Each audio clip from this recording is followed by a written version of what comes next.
setelah tadi kita saksikan ada dua orang perempuan yang menjual narkoba karena alasan ekonomi dan di Ciamis, Jawa Barat seorang suami yang tega men- mengakhiri nyawa istrinya sendiri karena diduga depresi karena masalah ekonomi. Kita akan membahas masalah ini bersama dengan psikolog sekaligus Kepala Center of Public Mental Health Fakultas Psikologi UGM, Diana Setiawati.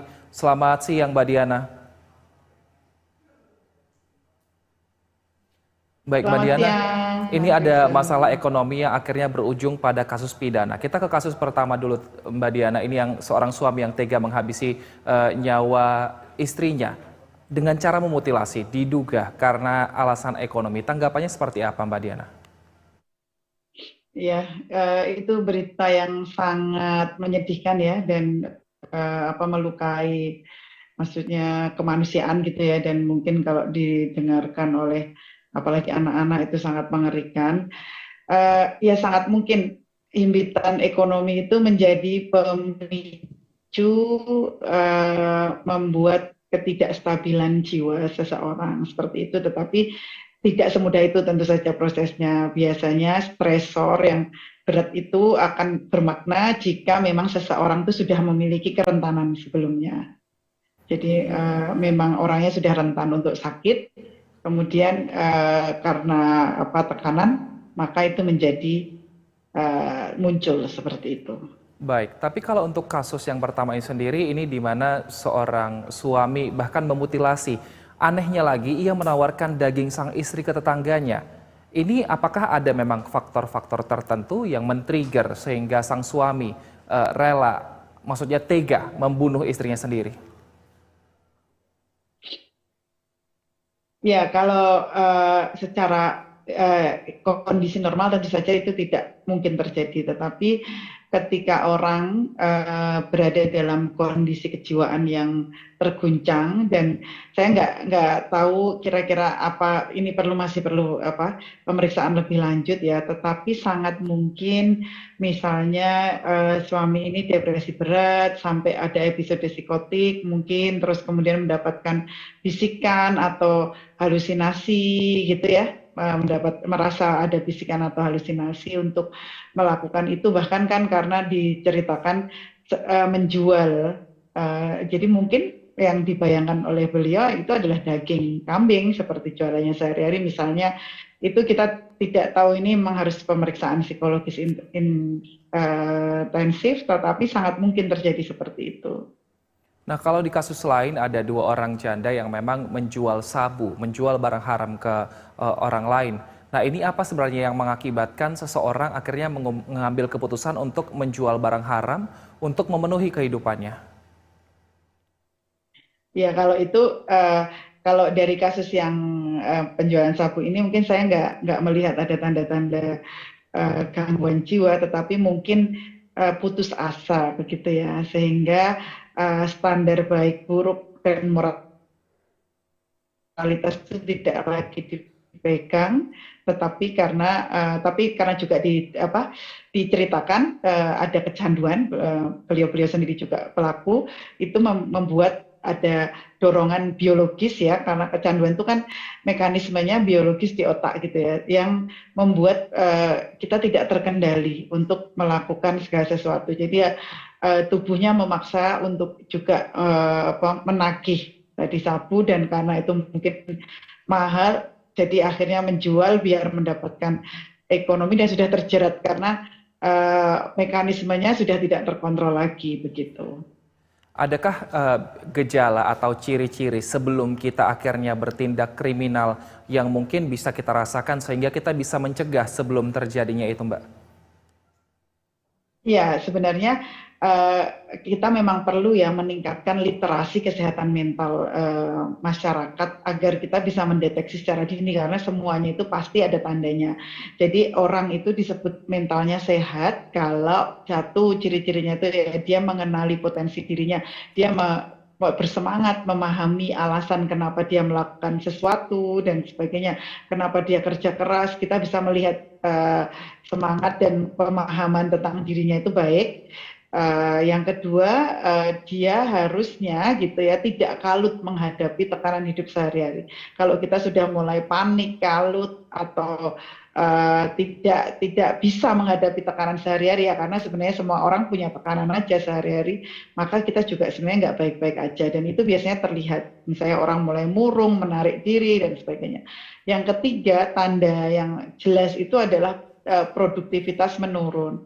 Kalau orang mulai terganggu itu nggak seperti biasanya, banyak melamun mungkin, banyak menarik diri atau banyak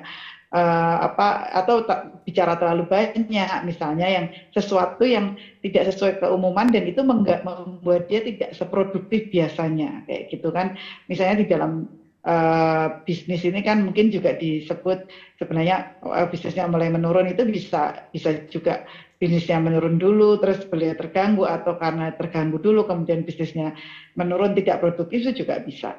Terus yang keempat, ketika kita sudah mulai tidak bermanfaat untuk sekitarnya, untuk orang-orang di sekitarnya, termasuk keluarga kita, maka kita mestinya waspada ketika orang-orang di dekat kita itu sudah berubah, dan mereka itu tidak boleh dijauhi, tapi dirangkul dan diberi pertolongan, didengarkan apa yang sebenarnya menjadi keresahannya dan sebagainya, seperti itu. Jadi kalau dia merasa tertekan, kemudian disalahkan dan sebagainya, lama-lama mereka menarik diri, terus kemudian ya tidak ada tempat untuk bercerita, tidak punya teman, ya pada akhirnya bisa terjadi hal-hal yang tidak terduga, seperti tadi disebutkan beberapa hari sebelumnya ingin bunuh diri misalnya, atau bahkan membunuh orang lain. Itu kan sesuatu yang sebenarnya sudah masuk gawat daruratan psikiatri, dan seharusnya kita bisa mendeteksi itu lebih awal gitu. Baik, tapi apakah perubahan-perubahan itu bisa terjadi dalam waktu cepat, Mbak? Karena kita lihat kalau untuk kasus yang di Ciamis ini, warga sebenarnya di sana yang menyatakan bahwa pelaku ini sudah tinggal di sana selama 13 tahun, namun perilakunya biasa saja. Namun dalam beberapa hari terakhir sebelum pembunuhan, perilakunya memang mulai berubah, artinya cukup cepat. Apakah memang ada indikator waktu untuk masalah depresi ini?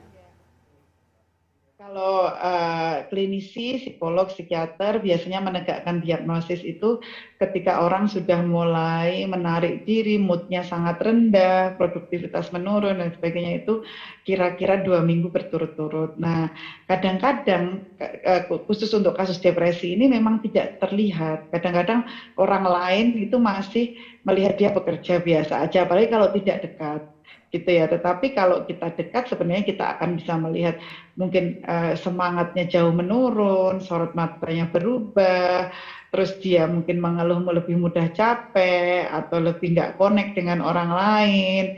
Sebenarnya juga biasanya orang-orang seperti itu merasa hopeless dan helpless, jadi merasa tidak berdaya dan tidak ada yang bisa menolong, seperti itu. Itulah sebabnya mungkin masyarakat sekitar bilang kayaknya biasa aja, tapi sebenarnya kalau orang-orang dekat mestinya bisa melihat itu lebih awal, begitu. Baik, jika mungkin sudah mulai mengalami hal-hal tersebut, gejala-gejala depresi tadi, apa yang sebaiknya orang tersebut atau orang di sekitar lakukan supaya hal-hal yang tidak diinginkan terjadi? Ya, jadi kalau yang jelas orang-orang di sekitarnya itu harus suportif ya. Suportif itu dalam artian kan kadang kita ya, kalau kita tidak terbiasa gitu, biasanya kita kalau ada orang gagal atau apa itu justru menstigma ya. Padahal orang-orang seperti itu kan pengen ditemani, pengen didengarkan, pengen diyakinkan kalau dia itu bisa, tidak mau disalahkan dan seperti itu ya. Jadi yang penting bagi kita itu sebenarnya menyediakan telinga dan kemudian mensupport. Jangan sampai kita itu justru menambah beban, respon-respon kita, atau membuat orang semakin merasa bersalah, misalnya seperti itu.